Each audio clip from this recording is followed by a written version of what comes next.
Whenever I think critically about video games, I tend to focus on the aspects that would be considered artistic, and not so much on the elements that make them products. I've spent hours upon hours thinking, writing, and talking about games from that perspective.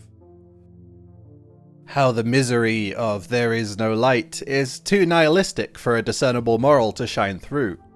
How pagan autogeny explores the experiences of a real person's life, metaphorically and literally. Or how Ace Team uses hurried traversal of their game world to elicit a powerful emotional response from the player. These parts of games are the things that I focus most of my attention on because the artistic side of the medium is the side I find most interesting. There are those who might be more concerned with a game's qualities as an item for sale, how it was priced, whether it was effectively marketed, the opportunity to earn money from playing the game, that sort of thing. I have never found myself interested in that side of games. I've never looked at a Metacritic score prior to wishlisting a game on Steam. In most cases, if I think the game has any potential to be cool at all, I won't look at reviews until I've finished my own playthrough. I've never been upset about a dollar per hour ratio, and since I'm privileged enough to be able to, I often avoid buying games when they're on sale in order to ensure the developer gets the proper financial compensation for their work. But sometimes, particularly when considering multiplayer games, the art fades away. Some games are just products to me, and if I spend any time thinking about the game, I often focus on the psychology behind the different mechanics present, or trying to solidify an understanding of the nuances within the game's balance. Is this game merely a cynical Skinner box, designed to capture people so the publisher can continue to sell those people things as captive consumers? Or has a technical savant created something so widely fascinating that people are genuinely inspired to try and become the #1 ranked player? I don't think these are bad questions, and I'm sure those more value-minded people out there really appreciate a game when it adheres to their idea of good design. Now, I'm not a psychologist, but I feel like I'm honest with myself about what my motivations are, and I can at least provide my perspective on a game that I view only as a product. I don't think the way I think about games is the same as the average person, so the things that I find compelling or not are likely to be different from the things that you are compelled by. What I can say though, is that many of the games that people commonly spend years of their lives playing have dug their claws into me at one point or another. I've played a fair amount of RuneScape, a ridiculous amount of Minecraft, likely a couple hundred hours of League of Legends, and don't ask how much time I spent playing World of Warcraft. I know what it's like to be drawn into a game long term, and it happened to me again recently.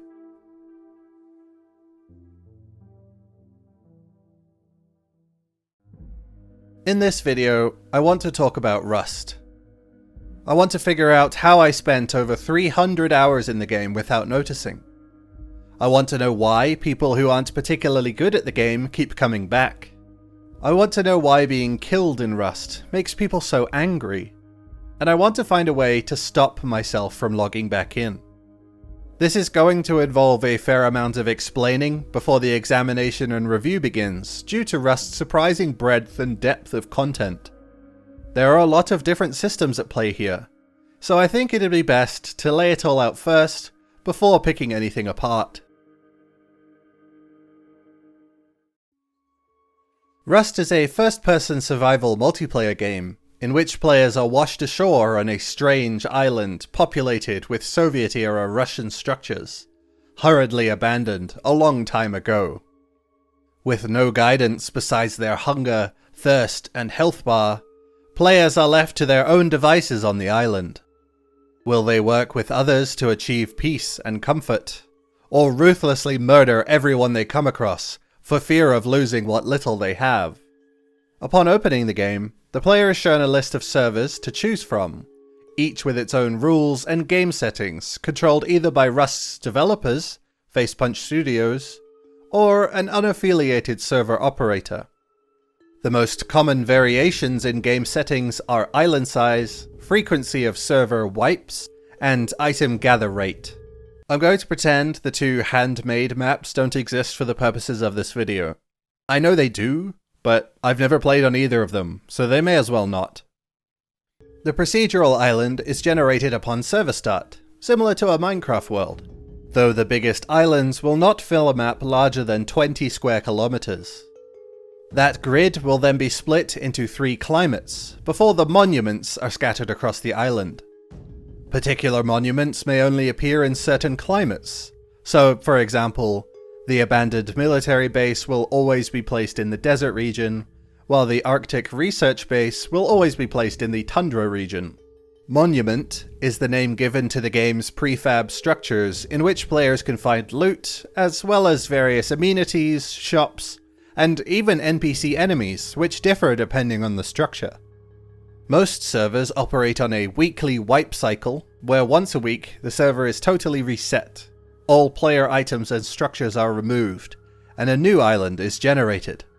There are servers which wait longer between wipes, but Facepunch do recommend a monthly cycle at most in order to implement whatever new content has been added to the game. In most cases, a server wipe triggers a massive rush of population, as many vie for control of particular monuments, or look to become the most feared player by the end of the night. Some players treat this phase like a battle royale game mode, gathering as much high-tier gear as possible, so they might get as many player kills as they can before they lose it all and move on to the next server. Others look to establish a base location quickly so as to protect whatever they can gather from monuments and the wilds. In either case, there is no end goal built into the game. Players set their own objectives and decide whether they achieved them or not when the server next resets. Rust's lack of a proper objective isn't an uncommon thing among survival games, and the developers are quite open about the game beginning life as a DayZ copycat, a game which also lacks a meaningful endpoint. This lack of focus does sometimes make Rust seem like a collection of mechanics instead of a structured experience. While it is possible to enter a server without a formalized plan and have an enjoyable play session, without setting a target, I found it very easy to simply spin my wheels for hours and never actually achieve anything. It's as if Facepunch launched a tool and hoped the players would figure out how best to use it, which is exactly what the studio's first released game was too.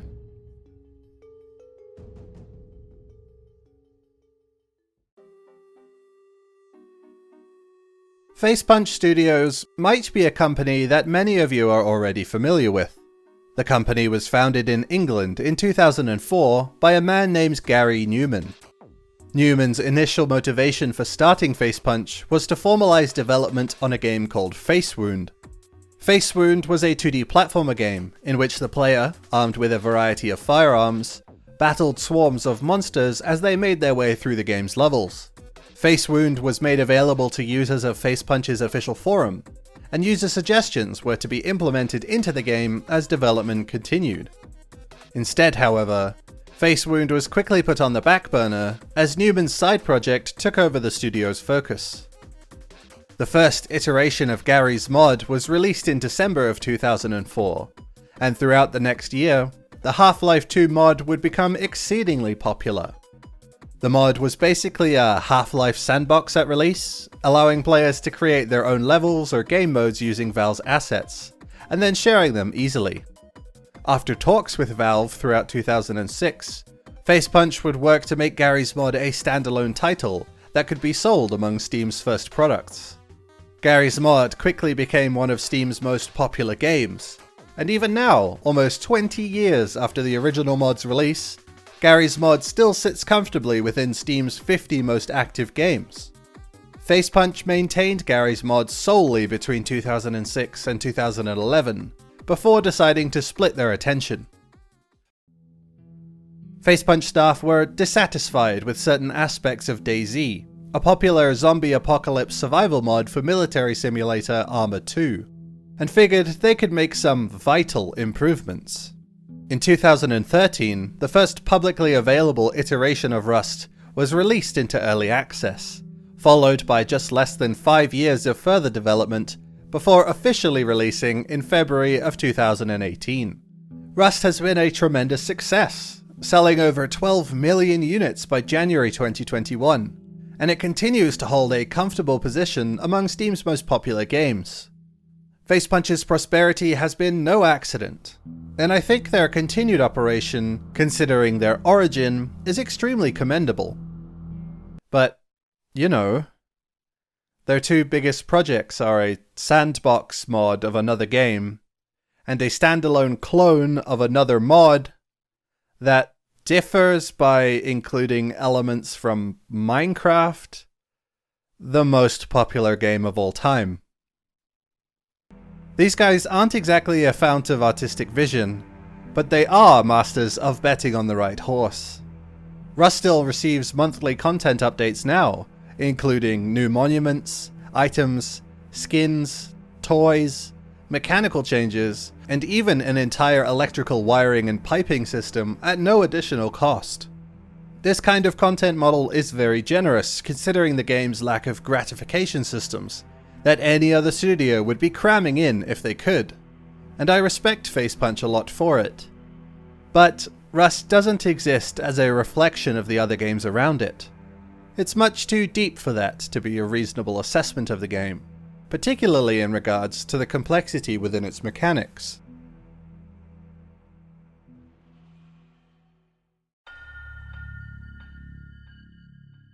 Rust has 3 main modes of play, with a variety of tierings and different game phases for players to progress through while they play. There's the initial establishment phase, followed by the refining phase, which then leads into the endgame phase. These phases aren't concrete, and play will often bleed from one to the other depending on the circumstance. Upon first entering a server, players will need to find some food, water, clothing, and weaponry in order to stay alive for any length of time. Wild animals, scientists, and other players are a present danger, which will quickly send the player back to the beach if they aren't prepared. If the initial migration inland goes well, a typical player will look to establish a base of operations in a location convenient to their preferences. For me, this usually involves being near the sewer branch monument, but others might prefer proximity to a safe zone, a higher tier monument, or attempting to find as isolated a location as possible. In any case, once a base is established and fortified with stone, most players transition into the refining phase. At this stage, players will want to progress through technologies as quickly as possible in an attempt to get an edge on each other, as well as earn access to the higher tier monuments, and even take on Rust's boss battles. To move through the tech trees, players must spend a resource called scrap at a workbench. Scrap is found in barrels, crates, and toolboxes, which are present in junk piles on the side of the road, as well as the various monuments throughout the island. Many of the items found in those containers can also be recycled for additional scrap. This causes roads and monuments to become natural hotspots for player activity, and wherever players are, fighting is bound to ensue.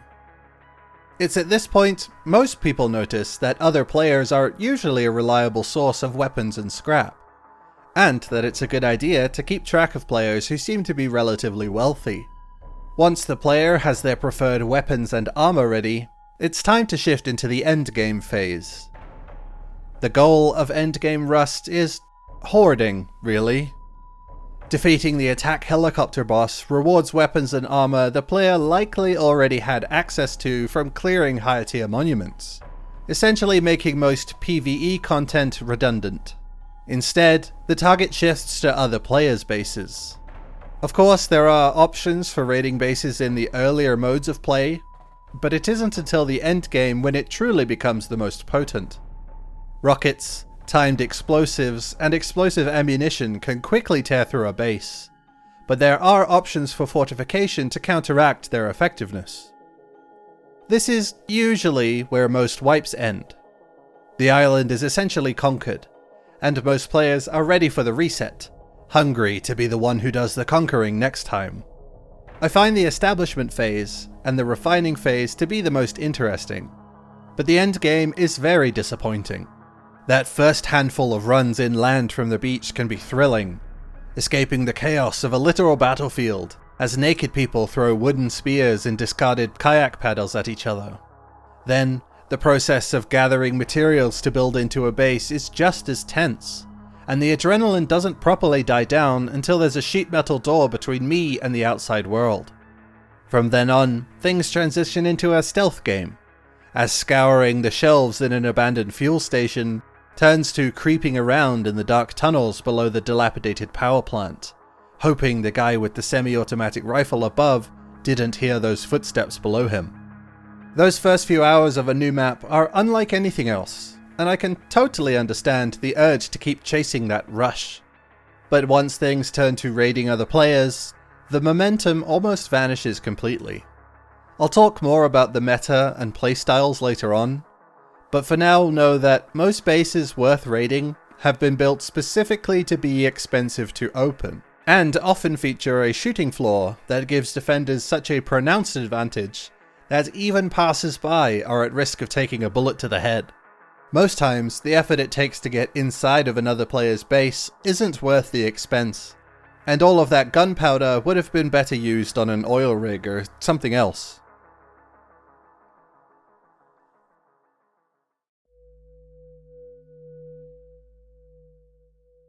In order to qualify itself as a survival game, Rust features a wide array of different survival mechanics that the player must manage while exploring the world. Not only do players need to eat and drink, they also need to consider their body temperature, how much noise they're making, how far away from safety they are, and who could be nearby.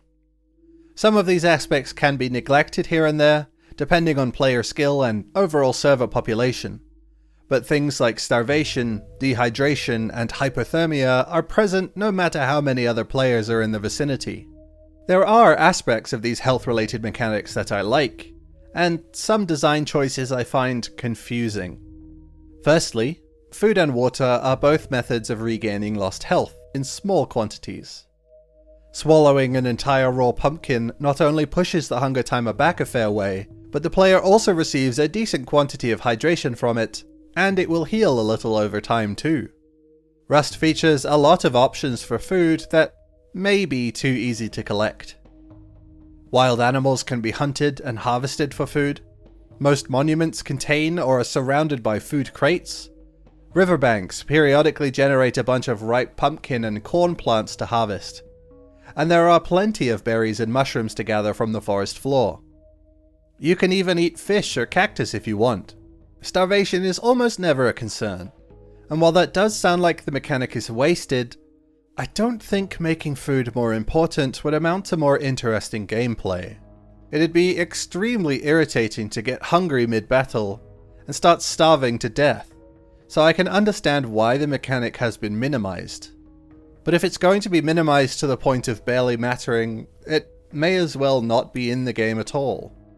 Dehydration is handled even worse, and its continued inclusion is just as worthless.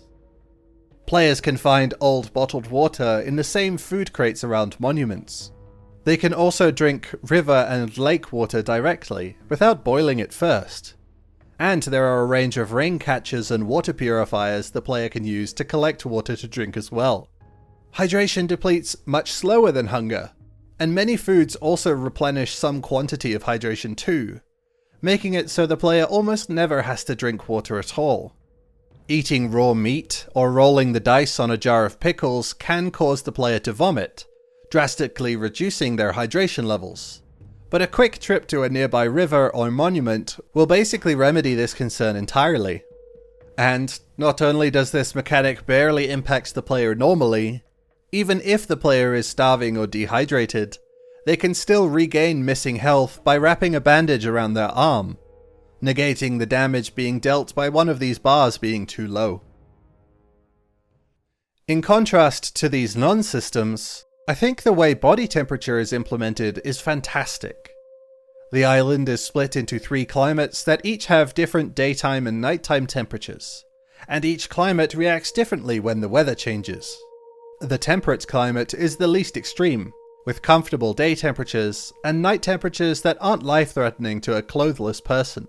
The desert climate gradually increases in temperature throughout the day, eventually becoming hot enough to be hazardous if the player doesn't take cover from the sun.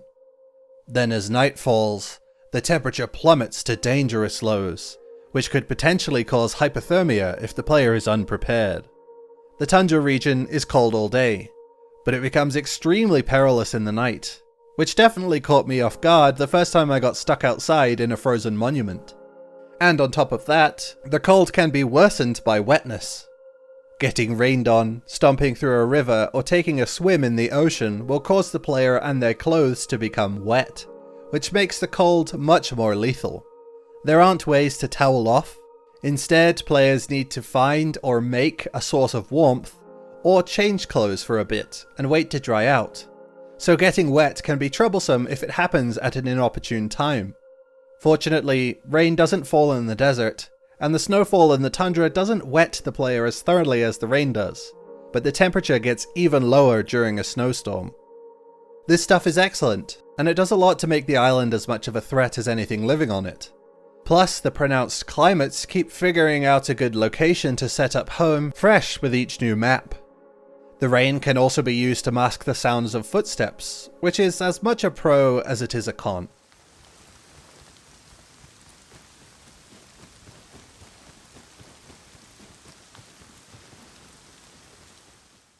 An average-sized island takes a considerable amount of time to run across, usually around 20 minutes without any diversions or distractions, with many hills and forests to block line of sight as the player runs.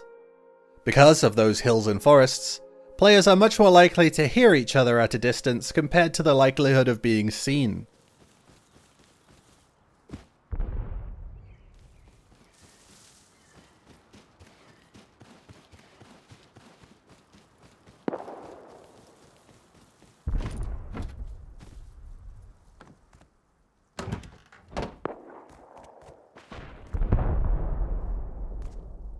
Gunshots and explosions carry a long way, and it isn't uncommon for the sounds of war to drift over to you while crafting items in base.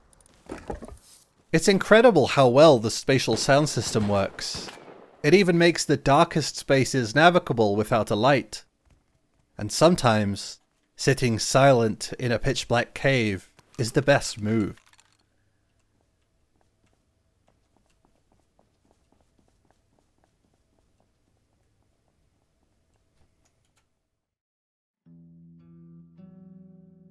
Alongside those three modes of play I talked about earlier, there are other ways progression in Rust can be separated into different levels.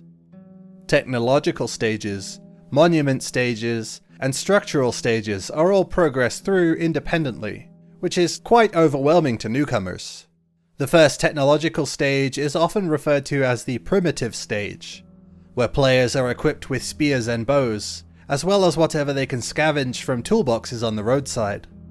This is also the only technological stage where melee weapons are remotely viable, since bows are generally very slow to fire, inaccurate, and they aren't likely to kill a player in fewer than 3 hits. Primitive equipment doesn't stick around for too long, but players sometimes deliberately bully others in order to keep them at the primitive stage, colloquially called a primlock. As the quality of armor increases, each arrow's potential damage reduces dramatically, which makes overcoming a primlock revolve more around surprising the enemy with the infamous Eoka pistol, or scurrying away unnoticed to try and regain some momentum elsewhere. While rare, low-tier guns can be found in junk piles, though they aren't useful for very long.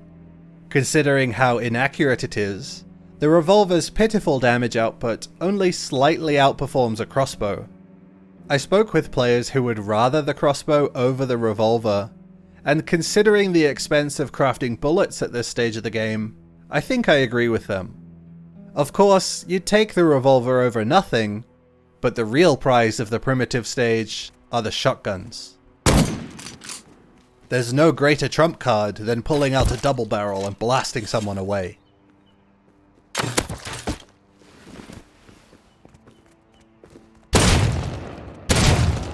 I'd argue that this is where the primitive stage ends and Tier 1 begins, though that line is blurry. Tier 1 is primarily defined by clothing, and trying to quickly grind up enough scrap to craft the next workbench. Monuments come in 4 tiers themselves, where the required keycards to clear every room denotes which tier it sits within.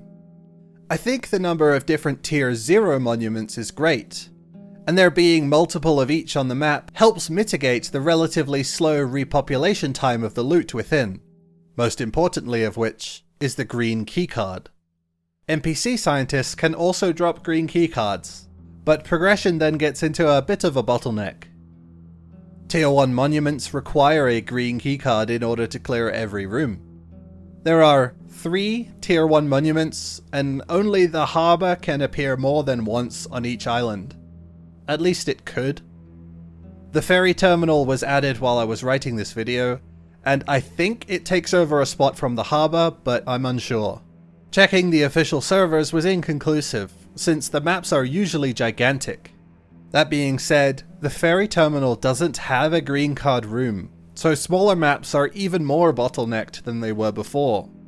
Moreover, the rooms accessed via the green keycard at both the harbour and the satellite dish monuments are laughable. 2 brown crates at most. This is why I live by the sewer branch. Green cards are easy to get, and the loot is leagues better. The player may also expect to find a blue keycard in these loot rooms, granting access to Tier 2 monuments. Tier 2 gear is not required to clear Tier 2 monuments, but due to the higher distribution of green military crates, it is more likely to find Tier 2 gear within a Tier 2 monument. Strangely, there are 5 total monuments within this tier, though the train yard only generates if the island is able to generate a rail network. Despite this, there are still 4 other monuments that are each bursting with loot that are consistently present on every map. This is also where we run into another of Rust's odd, colloquial language curios. The liberal application of the word puzzle. Tier 2 monuments will usually require at least 1 electrical fuse to activate the blue keycard swipe panel. For some reason, this is commonly referred to as a puzzle, or a keycard puzzle. I don't know why. In the power plant specifically, players must first activate a switch on one side of the monument, before heading to the other side to activate 2 more switches, thus allowing them to swipe their green keycard and enter the central building. Is this a puzzle?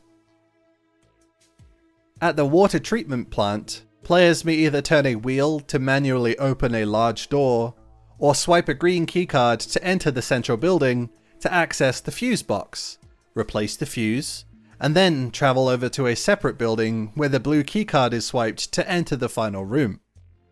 Is this a puzzle? Similarly, within the water treatment plant monument, crates will occasionally spawn atop a tall metal water tank.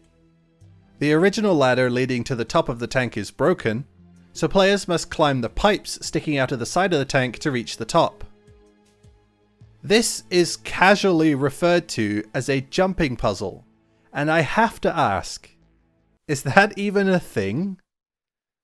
They're just platforming segments, right? Or are platformers jumping puzzlers, and I've been misled this entire time? And the Arctic Research Base is also strange. Putting aside the word Arctic in the name, the puzzle here involves nothing more than swiping a blue keycard to get into the room that has all of the loot inside. I don't get it. Tier 2 is where most players really start fighting each other. The semi-automatic rifle and the Thompson are Rust's workhorse weapons, though they come strangely late into the tech tree if the player has to research their way through. There is an easily accessible way to skip straight to these guns, provided the player can get their hands on one, but if they can't, then it'll cost a fair chunk of scrap. Better hope those monuments turn up something quickly. After Tier 2, there are the Tier 3 monuments, and Tier 4 monuments, or the event monuments. In order to completely clear a Tier 3 monument, the player will need a red keycard and some formidable equipment. The launch site, missile silo, underwater lab, and military tunnels are crawling with scientist enemies, and feature some of the highest levels of radiation in the game. Launch site's rocket factory is so heavily irradiated that even the hazmat suit, with its 50% radiation protection, is not enough to protect you. And it makes me wonder how the scientists are able to hang out there all day. Unfortunately, the rewards for braving these monuments are often not substantial enough to justify the risk. They each contain at least one elite level crate, which has an unreasonably wide variance in quality. Elite crates can contain endgame tier 3 weapons and armor, as well as tier 0 nail guns, crossbows, and revolvers. You could fight your way through all 28 scientists patrolling the missile silo, many of whom are armed with shotguns in an enclosed space, and your only rewards are a long sword, some electrical components, a hazmat suit, and a tier 2 pistol. When people go to these monuments, they tend to go for the amenities, or to kill the scientists for medical syringes and ammo. I can't think of a good reason why the elite crates have this level of variance, and it kinda kills these cool, dungeon-like experiences, which are totally unique within Rust. This is especially irritating in regards to the launch site. The structure is gigantic, it dominates smaller islands, and it radiates radiation, forcing under-equipped players to walk the long way whenever they pass by. If it's loot you're after, the best bet is to head to one of the tier 4 event monuments instead. These are often highly contested due to the quality of items available, and they all have a built-in timer to facilitate counter-attempts. Plus, everyone on the server will be notified whenever they reactivate. The 2 oil rigs present a pretty devious conundrum. Since they're isolated offshore, players need a strategy to get onto the rig, deal with the patrolling scientists and any players already there, and then protect the rig from other players trying to get on themselves. There's also the climate to consider, whether the cargo ship is approaching. What's the plan for fighting the heavily armored scientists? And the crate isn't secured when the timer hits 0. You still have to make it home to bank the goods. On the oil rigs and the cargo ship, this gameplay style of protecting the objective works very well, and I found it to result in a lot of exciting gameplay. When the Chinook drops a crate onto the airfield, or a supply drop shows up, the experience is less positive. Timed crates on the water are almost like a separate game. Timed crates on the land are just a stupid lottery. People start crawling out of the woodwork to kill you over an airdrop. Hell, one time I paddled my kayak to an airdrop that people were fighting over, and I killed the winner of the fight by smacking him with my paddle. It's ridiculous.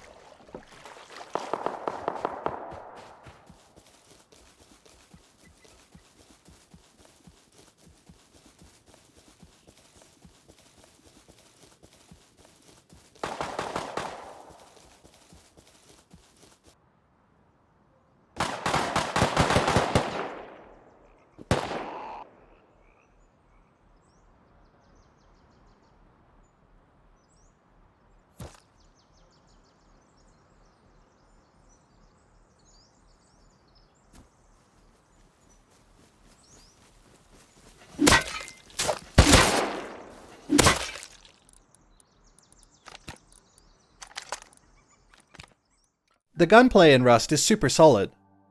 I really like the recoil and screen effects when firing, and the sound design is generally tremendous, notably the sounds of the semi-automatic rifle.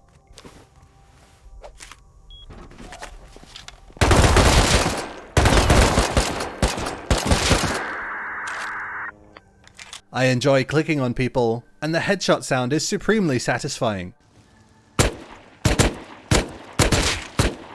Even the bullet spread is cool. The more cobbled together a gun is, the less accurate the player should expect it to be, which does a lot to sell the fantasy. The guns are made from rusted old road signs and discarded water piping. They should be kind of shitty. These things aside, most combat encounters in Rust are going to be extremely short and ultimately kind of mediocre.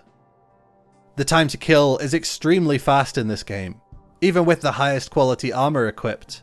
and due to the abundance of walls, hills, trees, and rock faces, one player will almost always get the drop on their opponent and kill them before they can properly fight back.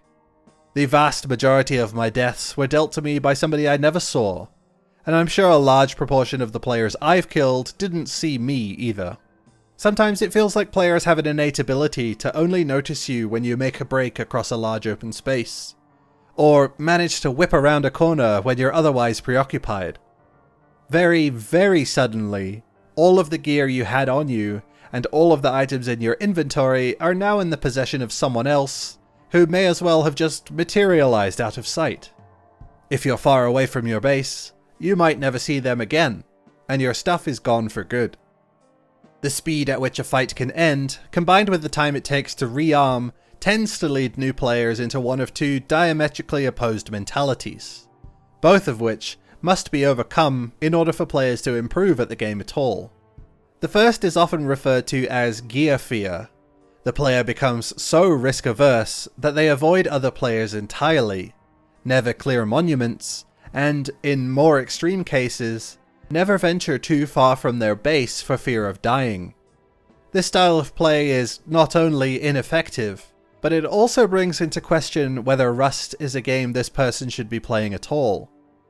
Sure, it sucks to lose all your stuff to someone who won't even type GG into the chat after they kill you in cold blood, but Tier 0 equipment and a wooden door aren't going to keep you safe for long.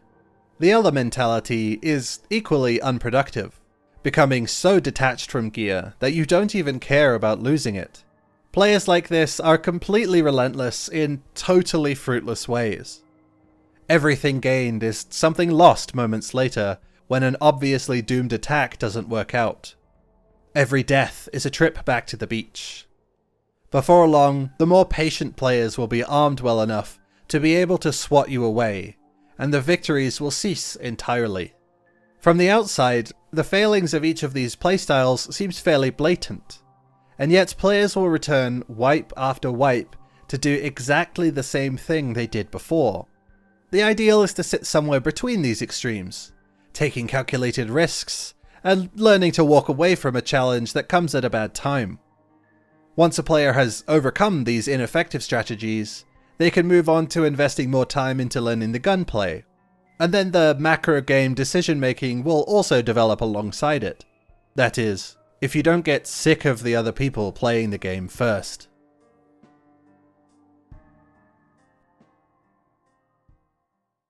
I'm going to start this segment with a bit of a proviso. I live in Australia, and I played on Australian servers. The community I experienced might be vastly different from whatever the game is like to play in other regions, but I think the psychology is going to be roughly the same. I was also planning to use Rust's handy streamer mode feature to protect the identities of people typing in the chat, but I don't think they deserve that luxury, really. I haven't seen this level of vile shit in a chat box in years, and if you are sensitive to racism, homophobia, transphobia, anti-Semitism, or just generally disgusting language, then I'd encourage you to stay far, far away from this game. Rust has an unusual method of assigning a character model to the player, instead of allowing them to select whichever they like.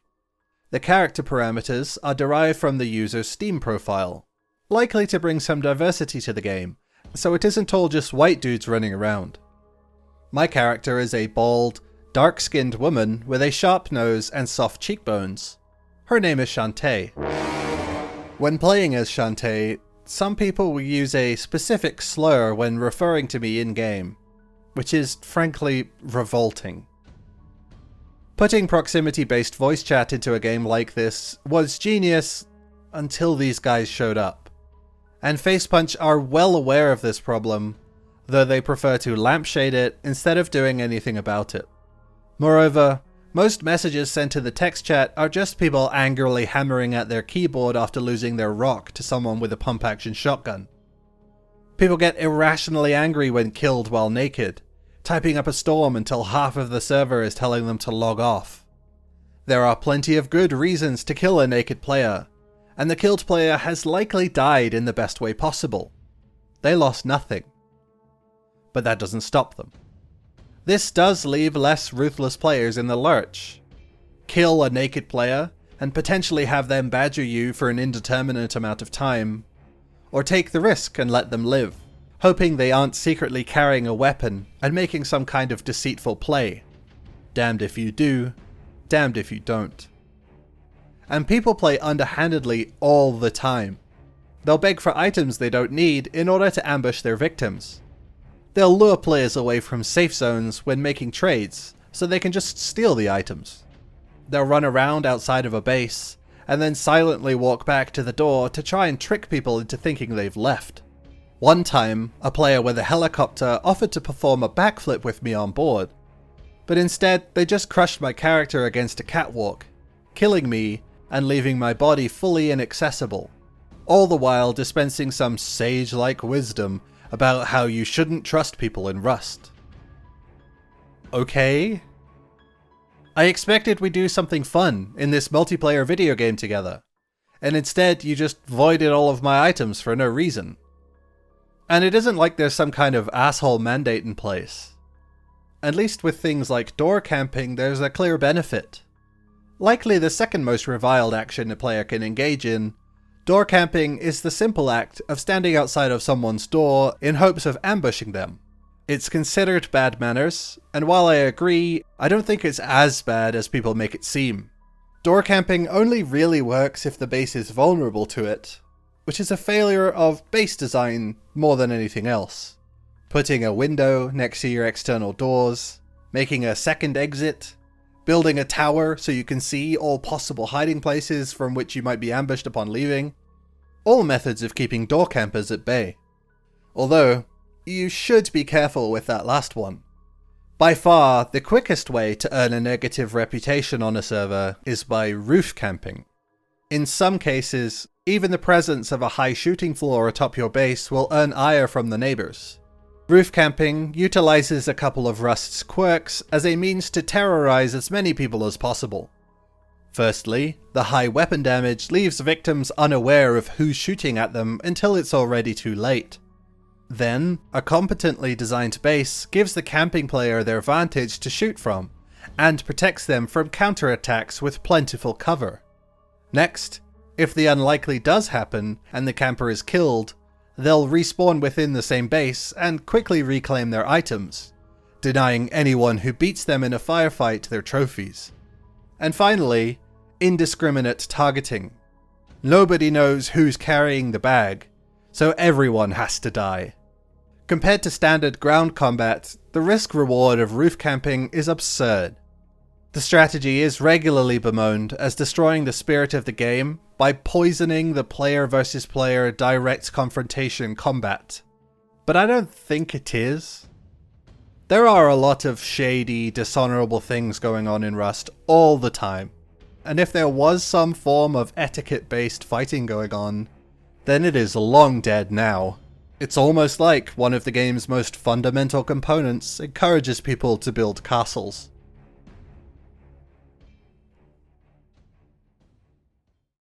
The tools for construction in Rust are simple and intuitive, and designing bases is an enjoyable process. There are some nuances that probably should be explained in a tutorial or something, but for the most part, I think the system is a huge success. The player first needs to craft a building plan in order to place twig structures, and then the player needs the hammer tool to upgrade the twig into a more durable material. There are more than enough different shapes available to make a wide variety of buildings, though most people will aim for compactness. To prevent buildings from decaying and to stop other players from griefing the structure, the builder needs to place a tool cupboard inside and stock it with appropriate resources. This is a much better solution than the things I've seen on Minecraft servers, which is to be expected really. The resources required to prevent decay scale with the size of the building, discouraging solo players from building unnecessarily large fortresses unless they're willing to spend a lot of time farming resources. Base designs do kind of homogenize within these restrictions, but there are plenty of opportunities for freestyling depending on the topography of the base's location. Since the tool cupboard prevents outsiders from easily interfering with the base, it becomes the primary target when raiding, and base designs should prioritize protecting it as effectively as possible. One of the most standard methods for doing this is to build additional foundations and walls on the exterior of the structure to increase the cost of raiding the base, charmingly referred to as honeycomb. Wood and stone are relatively easy to collect in large quantities, so adding an entire layer of honeycomb protection takes very little investment. It is so cheap to do this that people will be adding honeycomb to their base before anyone has any explosives, which is why so many raid attempts end in disappointment. The vast majority of players are protecting nothing of value within their 16 rocket raid base. 9 times out of 10, a raid will yield a few metal tools, a single broken gun, and there might be a tier 2 workbench in there if you've been good this year. When you see those videos with captions like, "Most profitable raid ever?" or "You won't believe what this base was hiding," they're talking about an edge case. That's exciting because the raid wasn't a waste of time. I'm not really sure how to resolve this. A functional base layout that is also an amusing puzzle for raiders can exist, but how anyone would incentivize that, I have no idea. My personal base design stems from the idea of a bunker-style base. A standard bunker base will have a core room that contains the tool cupboard alongside the resident's most prized items, but there won't be a door to get inside. Instead, players will respawn on the sleeping bag inside if they ever need to access the bunker, and then suicide to respawn back outside when they're finished. Doors are typically the most vulnerable parts of a base. It only takes 4 bean can satchels to destroy a sheet metal door, while the stone wall beside it takes 10. So removing that vulnerability makes sense. My design features a central core that holds the tool cupboard. The core is then surrounded by large open space to act as a buffer, as well as the base proper. It's modular for easy expansion too, which is handy. I even built a garage on the roof once to secure my horses inside. I'm not sure how effective this design is at deterring raiders, since I've never been raided. So its utility in that scenario is unknown, but I think it's neat.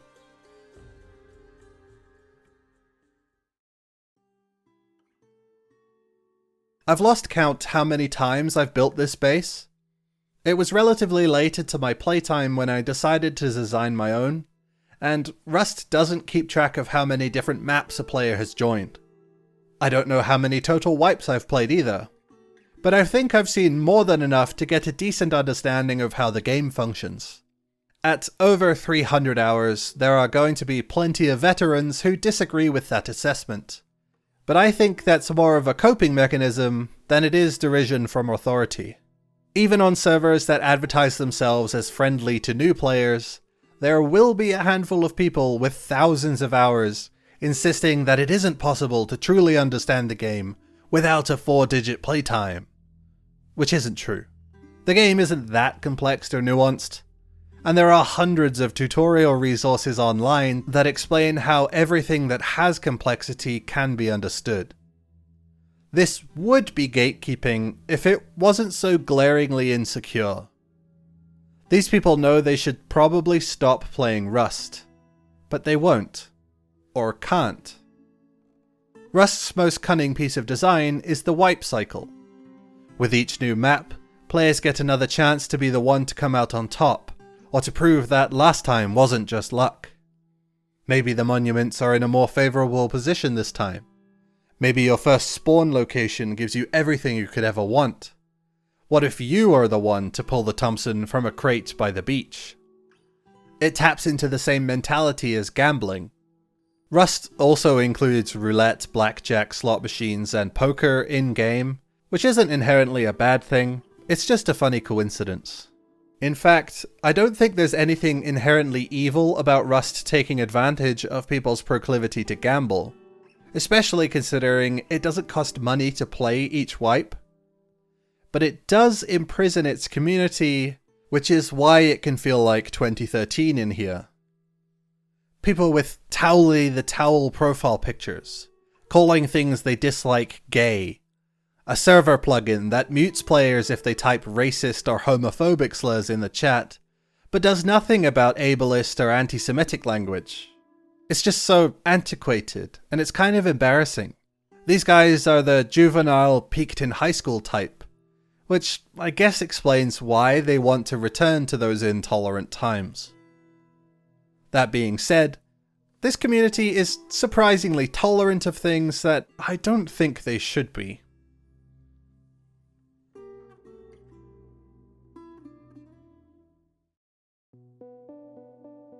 A while ago, I mentioned that Rust's official release was in February of 2018, which had been preceded by a 5-year-long early access period. Rust has been available to the public for almost a decade now, considered feature complete for more than half of that time, and yet, the game still isn't finished. I don't mean that in the sense that Facepunch keeps adding new content and making changes to old stuff to keep the game fresh. I mean that there are things in this game that most developers would be trying to patch out and fix up as quickly as they can. Player buildings not being rendered at a distance, minor pop-in when moving around at normal speed that gets much worse at high speeds. Basically everything else about horses too. Junk piles and scattered resources spawning on top of each other. Road and cliff generation creating holes in the terrain so players can crawl under the map. Ore nodes clipping through the ground. Projectiles disappearing when the player that fired them dies. Most of the hitboxes. The roulette wheel. Fighter jet pathing. Scientist damage scaling. The inside of your own arms blocking your vision. And while I could keep listing things, I think I'll stop there. These guys have Valve on board. This game has had an average player count of around 80,000 players for the past 2 years straight. They're selling new skins every month, but their patches fix things like in-game painting resolution and making sure harvested player skulls have the correct name attached to them. I can't help but feel like the priorities are not set correctly. Many of the things being added in these patches are tiny changes to the presentation that feel like they belong in early access patch notes. Adding ammo box models for that fraction of a second where ammo is thrown onto the ground. Meanwhile, the guards in Bandit Camp have been floating a foot in the air for months. It's a shame really, because without the clipping and pop-in, I think the game looks excellent. The topography mostly generates as rolling hills, with cliff faces being placed over the steeper slopes for extra depth. The ground texture is frequently broken by different types of grass and rocks poking out, as well as the many different bushes, shrubs, ferns, cacti, and wildflowers scattered around. I like the diversity of tree species, as well as the variety within each species that makes forests feel surprisingly authentic. Similar to how all of the monuments and pylons fit into the landscape. It was rare to find a monument that looked as though the geography had to change significantly to accommodate it. I even found the different materials the player can build with to be successful. They're very adaptable, and they usually look great in every climate, though the Adobe skins don't suit the tundra particularly. It isn't an especially stylish game, but visual clarity was important, and I think Facepunch nailed that.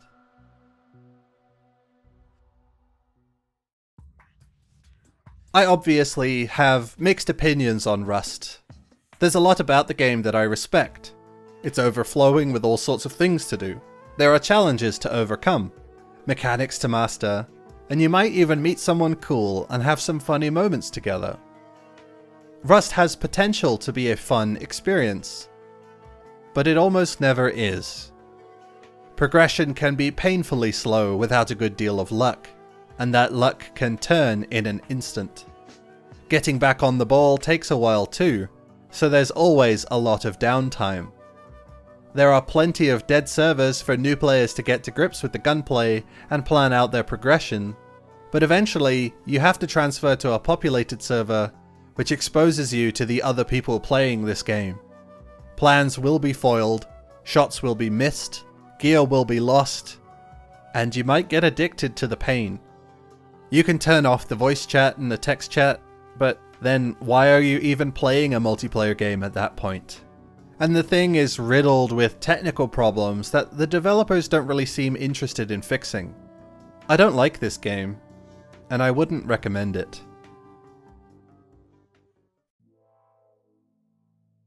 Before I wrap this thing up, I have a few other things I wanted to mention, but I couldn't really figure out where they should go.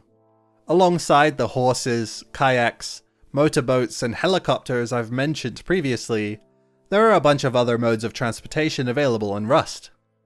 Players will often find functional car chassis, hot air balloons, miniature submarines, and soon a much larger boat that apparently has a room that can be used as a mobile base. I think it's fun to have a lot of these in the game, but some of them are so niche that I've never used them. I also can't imagine anyone was really asking for them either. The cars seem the most applicable to normal play, but they require so much maintenance. There are a few different chassis styles, as well as a load of different vehicle parts, so Facepunch clearly sank a significant amount of resources into them, but the cars just aren't that useful. They're subject to the terrain, they eat up a lot of fuel, they're noisy, and they often break from normal use. It's a similar story with the hot air balloons. Wind and air currents are not present in any meaningful way at any other point within Rust gameplay.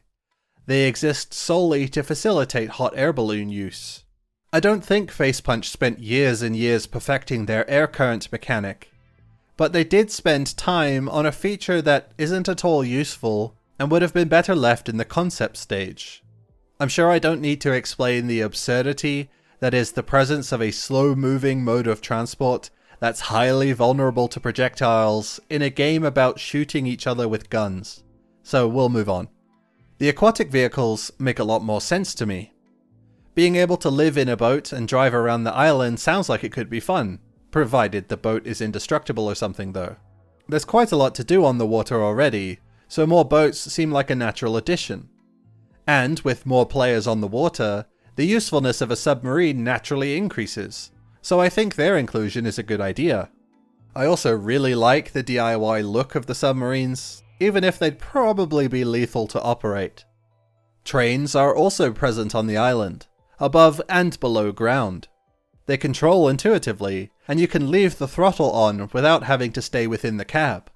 The underground rail network is the home of the tunnel dwellers, who guard loot in their underground stations in similar quantities to most monuments. I was frequently the only person in the tunnels, and I managed to use them to gather a substantial haul of items fairly safely on multiple occasions. I don't really have much critique to give on the subway tunnels. I mostly just wanted to let people who play the game know they exist. To mention something I wish people used less, there are delivery drones in Rust, which are launched from a hub building in both the outpost and the bandit camp. Players can craft vending machines to safely sell each other items, and if the vending machine is positioned correctly, an automated drone can collect the items and deliver them to the buyer waiting in a safe zone. Initially, this seemed really cool. You could trade items with players while you were offline, or preoccupied with something else in the game, and both parties would be sure that at the end of the transaction, a trade will have safely taken place. Thing is, I think the drones make it all too easy, too safe, too impersonal. Nobody needs to talk to each other in order to strike up a deal. If there's an item you want for sale, you can just silently buy it. One of the few avenues to create positive player interaction has been removed for the sake of convenience, which is definitely a shame. The game could really do with more of those. The last thing I want to mention is Rust's lack of any narrative or lore. There's an island. It has post-Soviet Russian architecture on it, but all the signs are in English. There's a company called Cobalt.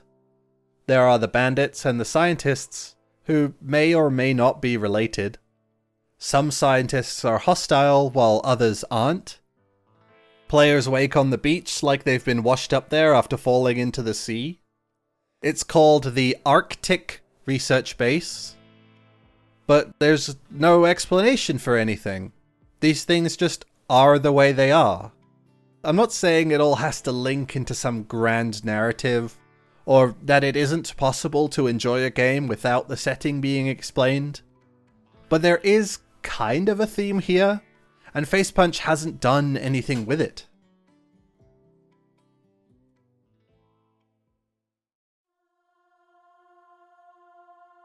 After all of that, I think I figured it out.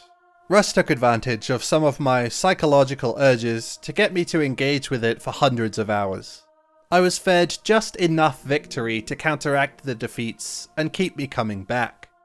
The people playing the game believe that there are things to learn that take hundreds of hours to understand, and I took their word for it. When I learn about things like FIFA Ultimate Team or CSGO skin trading, it seems obvious. These are clearly predatory, and these people are missing out on all of the other excellent games they could be playing instead. Why are they subjecting themselves to this? Is it not obvious to them?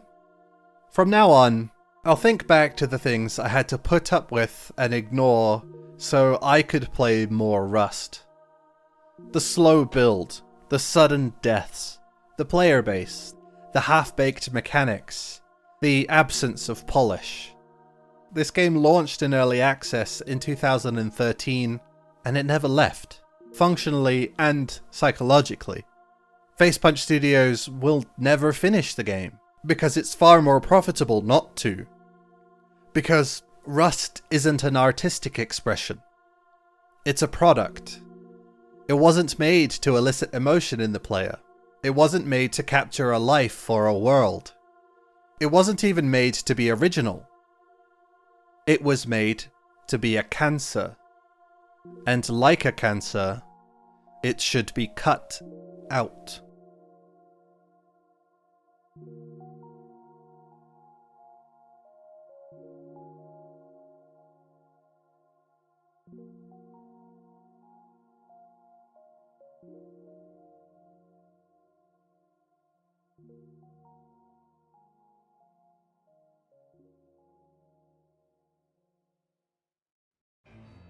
I bought a book for this next video.